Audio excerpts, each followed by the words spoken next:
Again, the media is telling us all to focus on the money, follow the money, your campaign finances. It's a matter of public record that you stated that it was a personal loan that funded your campaign, but then that was later retracted. Can you explain where that $700,000 came from? Simply put, I own a business. My business generates revenue through legitimate practices of capital introduction, introduction for business in the sort of purchase agreements and so on and so forth. I am the sole proprietor. I disperse my dividends to myself, and I use my own funds that I've obtained by working to fund my campaign. Why was that box then later unchecked? That is an ongoing investigation. We are looking into it because we've had some activity on the campaign side that was unauthorized by the campaign, and that is now being investigated by my new campaign team, by our legal team, and in order to respect the integrity of the investigation, I won't be touching into details of what transpired there because I don't even know. As you can imagine, the American people has now been led to believe that George Santos goes in there and edits his own financial stuff and does his own FEC. You hire fiduciaries to take care of that. So, of course, we'll say this. You do not file, you don't handle your own FEC filing. No. But you must know where that money was coming from if it was legally obtained. Oh, the money was legally, when it pertains to my loans, they came from my personal money to the campaign. The changes on the filings were done without my authorization, without any knowledge to my campaign team. So you were still standing by those were personal loans? Absolutely. What an incoherent hodgepodge of bullshit. I'm sorry, but you could put a 5-year-old whose face is covered in chocolate in front of me telling me that they didn't eat any cookies, and I'd still be more likely to believe that than whatever it was that George Santos just spewed during that interview. And look, to be fair, I'm not saying that he's lying, but also, this is pretty much what it would sound like if he was lying.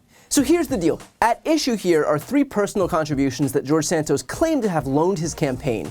An initial loan of $80,000, followed by $500,000 in March of 2022, and another $125,000 in October of 2022. So just over $700,000 in total.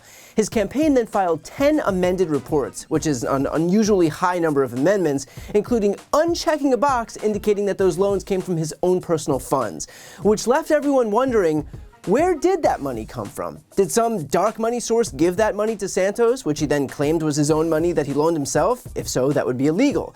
Did he take that money from his own company? That would be illegal, since a corporation can't just fund a campaign. So you see why it's important to know the origin of that $700,000, because that could be the difference between an indictment for campaign finance violations or not. And by the way, that's not the only issue with his finances. The Santos campaign expenditure filings show 37 expenditures for the exact same amount, $199.99, which just so happens to be exactly 1 penny below the dollar figure above which the FEC requires campaigns to keep receipts. Those expenditures are for Uber, Walgreens, Walmart, Best Buy, Delta Airlines, and more. And look, maybe it just so happens that Santos had a coincidental penchant for spending exactly 1 penny below $200, or he was very sloppily and very lazily skirting FEC requirements to purposefully break the rules. But hey, if anyone deserves the benefit of the doubt, it's probably the guy who claimed that his own mother died on at least 2 separate occasions. So now, with that said, let's dig into what Santos said during this interview. First off, take a moment to listen to this explanation of George Santos' business.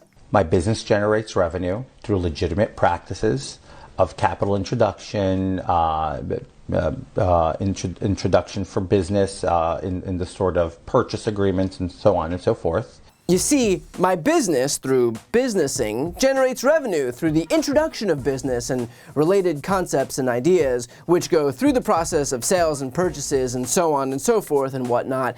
Ergo, that's how business works. And look, I've bullshitted my way through some financial accounting courses in my day, so I know what it sounds like. And that explanation by George Santos is what it sounds like. But okay, In fairness, Santos goes on to explain that his corporation generates revenue, and as the sole employee in his company, he disperses dividends to himself, which then become his personal funds, and he used those personal funds to loan to his campaign. Okay, fine.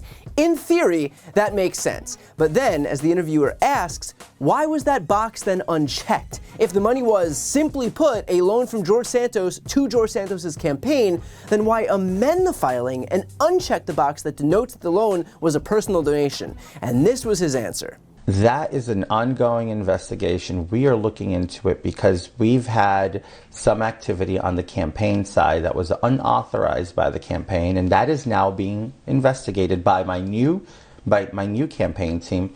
I'm sorry, but what? That's what's being investigated? It was either a personal donation or it wasn't a personal donation. And look, I'm not a campaign finance expert by any stretch of the imagination, but I don't think it's being unfair by saying that this is a pretty simple issue. If George Santos loaned his own campaign money, then it's a pretty simple decision as to whether or not to check the box that literally denotes whether or not he loaned his own campaign money. But hey, again, I'm no business genius who deals with capital introduction and introduction to business like George Santos is, so what do I know? By the end of the interview, Santos eventually does say that he stands by this idea that the $700,000 loaned to the campaign were personal loans, which kind of implies by Santos that the real issue at hand here is how those FEC filings were amended.